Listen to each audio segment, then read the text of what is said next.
جب الیکشن آئے گا اس وقت ہوگا، لیکن جماعت اسلامی کی سیاسی انتخابی حکمت عملی بھی واضح اور دو ٹوک ہے، اور ہم بار بار قوم کو باور کرا رہے ہیں کہ اب نے سب کو آزمایا ہے، بار بار آزمایا ہے، اب اس سیلاب کی تباہ کاری میں ان سب کے چہرے پھر بے نقاب ہو گئے۔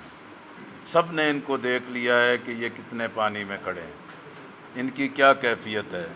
تو اس لیے وہ مرحلہ تو جب آئے گا اسی وقت یہ چیزیں ساری واضح ہو جائیں گی، لیکن ہم سمجھتے ہیں کہ آئی ایم ایف کے پاس جانا جو ہے اور قومی معیشت کو سہارا دینے کے لیے سود کی لعنت کو قائم رکھنا، قرضوں کا بوجھ بڑھانا، ادائیگیوں کو نہ کرنا اور مزید قرضہ لے لینا، یہی تباہی ہے کہ جس سطح پر ہمیں آ کے کھڑا کیا گیا ہے، اور یہی موقع ہے کہ بھی سیاسی بھی اقتصادی بحران سے نکلنے کے لیے کوئی ایک پارٹی نہیں، پوری قومی قیادت کو سر جوڑنا ہو۔ جماعت اسلامی انشاءاللہ ہمیشہ کی طرح ہم عوام کے ساتھ ہیں، متاثرین کے ساتھ ہیں، اور ان کی اس خدمات کے لیے اپنے دل و جان اور اپنے سارے وقت کے ساتھ حاضر ہیں، اور انشاءاللہ جماعت اسلامی کے کارکنان، الخدمت فاؤنڈیشن کے رضاکار متاثرین کو تنہا نہیں چھوڑیں گے، لاوارث نہیں چھوڑیں گے۔ جو بھی ہم سے ممکن ہو سکتا ہے انشاءاللہ ہم اپنے بھائیوں، بہنوں، نوجوانوں، طلباء اور کسانوں کی مدد کے لیے پہنچیں گے۔ ہم نے کل بھی ایک مرکز کی سطح پر بھی، آج شمالی پنجاب میں بھی اس کا جائزہ لیا ہے۔ کم و بیش 3 ارب کے لگ بھگ جو ہے کہ وہ نقد کی صورت میں وصولیاں ہوئی ہیں، اور 3 سے 4 ارب کے لگ بھگ مال، سامان، ادویات، اور اگر ہم انسانی صلاحیتیں جو رضاکارانہ کام کر رہی ہیں تو وہ بہت بڑا کام ہے۔ تو اس طرح یہ 6 ارب سے بھی زائد کی جو اب تک کی ہے، ہم اس امدادی میدان کے اندر موجود ہیں۔ الحمدللہ یہ تعاون کا سلسلہ جاری ہے۔ ابھی بھی ہم آئے تو یہاں جو لائن کلب ہے ان کی خواتین بھی اور ان کے جو ذمہ داران ہیں انہوں نے الخدمت کو ترجیح دی، اعتماد دیا۔ انہوں نے کہا کہ ان کی باڈی نے فیصلہ کیا ہے کہ جماعت اسلامی اور الخدمت ایک شاندار کام کر رہی ہے، تو انہوں نے ایک بڑی رقم بھی ڈونیٹ کی ہے۔ اسی طرح ہمارے جو باقی تمام یونٹس ہیں وہ بھی اس سلسلے میں تعاون کر رہے ہیں۔ تاج بادشاہ موجود ہیں، ان کے خاندان کی طرف سے جو بچوں نے کیا ہے انہوں نے بھی الخدمت کو پیش کیا ہے۔ تو الحمدللہ چوہان صاحب کی طرف سے بھی ایک جو ہے کہ وہ تعاون کیا گیا ہے۔ یہ سلسلہ جاری ہے کہ بھی یہ جو ریلیف کا اور ری ایبلیٹیشن کا کام ہے اس کا پورا ایک شفاف نظام بننا چاہیے، اور قومی سطح پر اس کا ایکشن پلان بننا چاہیے۔ قوم کو ابھی تک کچھ معلوم نہیں ہے کہ ٹیلی تھون کے ذریعے جو 5 ارب روپے جمع ہوئے وہ کہاں چلے گئے ہیں۔ قوم کو ابھی تک اس کا کوئی اندازہ نہیں ہے کہ جو دوست ممالک، ہمارے ہمسایہ ممالک، ہمارے ہر گھڑی اور ہر مشکل میں ساتھ دینے والے ہمارے دوست ممالک جو ہمارے ساتھ تعاون کر رہے ہیں، اس ساری رقوم کی تقسیم کے لیے حکومت کی کیا ترجیحات ہیں۔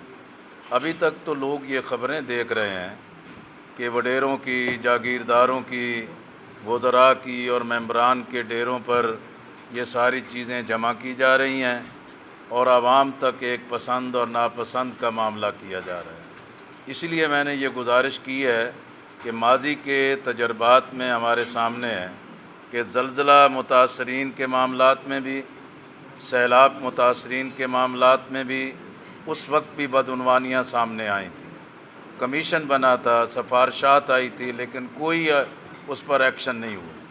اور اب بھی ایک بڑی تباہی ہے، لوگوں کا بڑا جذبہ ہے، بڑے پیمانے پر ایک تعاون آ رہا ہے۔ اس کو شفاف بنیادوں پر ایک ایکشن پلان کے تحت اس کی تقسیم کا اہتمام ہونا چاہیے۔ اب ایک سینکڑوں کی تعداد میں جو ہے کہ ڈیلے ایکشن ڈیم بنے، پانی کو ذخیرہ کرنے کے لیے بنے، وہ تو اسی لیے تھا کہ بھی سیلاب کی تباہ کاری کو کم کیا جائے اور سیلابی ریلوں کو محفوظ کیا جائے۔ لیکن وہ اتنے ناقص تھے کہ ان کی وجہ سے اور بڑی تباہی آ گئی. تو یہ تحقیقات ہونی چاہیے. اسی طرح ڈیموں کی تعمیر کا معاملہ ہے. میں سمجھتا ہوں کہ بھی وہ لوگ جو پانی کے ذخائر کے بندوبست کے لیے بڑے پروگراموں کی مخالفت کرتے چلے آ رہے ہیں، انہیں اپنے ذہن کو بدلنا چاہیے، اپنا مائنڈ سیٹ بدلنا چاہیے، اور ان کو سمجھنا چاہیے کہ آج اگر کھربوں روپے کا نقصان ہوا ہے تو یہ جو پانی تباہی مچاتا ہوا سمندر کی طرف گیا ہے، یہ بھی پاکستان کا کھربوں روپے کا نقصان ہے. پانی کے ذخائر بننے چاہیے. یہ سیلاب کی تباہ کاری کو بھی روکتا ہے اور زراعت کی اور پانی کی فراہمی کی بھی ضرورت کو پورا کرتا ہے. یہ کفران نعمت نہ کیا جائے. میرا خیال ہے دونوں چیزیں ہیں جی.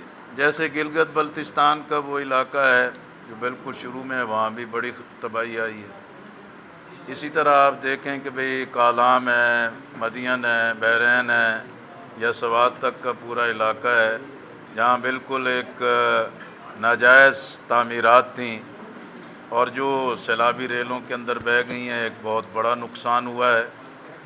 تو یہ اپر سائڈ پہ بھی جو ہیں کہ بڑے نقصانات ہیں.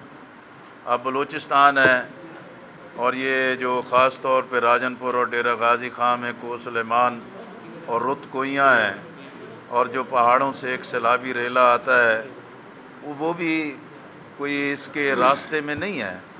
لیکن یہ ہے کہ جب بندوبست آپ کا نہیں ہے، نہ ڈیم تعمیر کرتے ہیں، نہ جہاں سے سیلابی ریلے آتے ہیں اس کا کوئی پختہ انتظام کرتے ہیں، مجموعی طور پر ایک بد انتظامی ہے اور ایک کرپشن ہے اور بے حسی ہے، جس کی وجہ سے ہر قدرتی آفت میں ایک بڑا نقصان کا سامنا کرنا پڑتا ہے. تو یہ حکمران اور پالیسی ساز جو ہیں کہ اس کے ذمہ دار ہیں. میں نے بتایا نا جی کہ ری ایبلیٹیشن میں جو ترجیحات ہیں ہماری، زراعت کو سپورٹ ہے، چھوٹے کاروباری طبقے کو سپورٹ ہے، اور اسی طریقے سے ان کی آباد کاری کے لیے تعاون ہے. خاص طور پہ جو ہے کہ میڈیکل ریلیف، کیونکہ بیماریاں پھوٹ رہی ہیں، پانی کڑا ہے، جس کی وجہ سے بہت ہی خطرات موجود ہیں. یہ ہماری ترجیحات ہیں. اسی طرح بڑے دشوار گزار راستے ہیں اور سڑکیں تباہ ہو گئی ہیں. ہم یہ بھی اپیل کر رہے ہیں لوگوں سے کہ آگے بڑھیں اور ایمبولینس گاڑیاں بھی دیں، اور جس میں انشاءاللہ ہماری میڈیکل ٹیم، ہمارے ڈاکٹرز، ہمارا پیری میڈیکل سٹاف جو ہے وہ رضاکارانہ طور پر ایک بڑا کام کر رہا ہے. تو یہ ہمارے پیش نظر ہیں تمام چیزیں کہ جس میں ہم انشاءاللہ تعاون کریں گے. گزارش یہ ہے نا کہ اس وقت تو ایک سیلاب کی تباہ کاری ہے، ہم ان چیزوں کو اس وقت نہ چھیڑیں کہ جس کی وجہ سے پہلے ہی سیاستدان غیر ذمہ دار ہیں. آپ خود بتا رہے ہیں کہ جلد سے جلد سے کھیل رہے ہیں، متاثرین کو ان کا کوئی احساس نہیں ہے، اور جو پہلے سے یہ قسم کھائے بیٹھے ہوتے ہیں کہ اختلافی چیزوں کو ابھار دینا ہے اور اصل چیزوں کو دبا دینا ہے. تو مجموعی طور پر میں آپ کی اس بات سے اتفاق کرتا ہوں کہ وہ مائنڈ سیٹ بدلنا چاہیے جو ڈیموں کی تعمیر کی مخالفت کرتا ہے، اور ان کے ذہن اور رویے کی وجہ سے انسان متاثر ہو رہے ہیں. بہت شکریہ جی. یہ راولپنڈی الخدمت کی طرف سے 1 کروڑ روپے کا چیک لیاقت صاحب کو پیش کیا جائے گا. کھڑے ہو جائیے.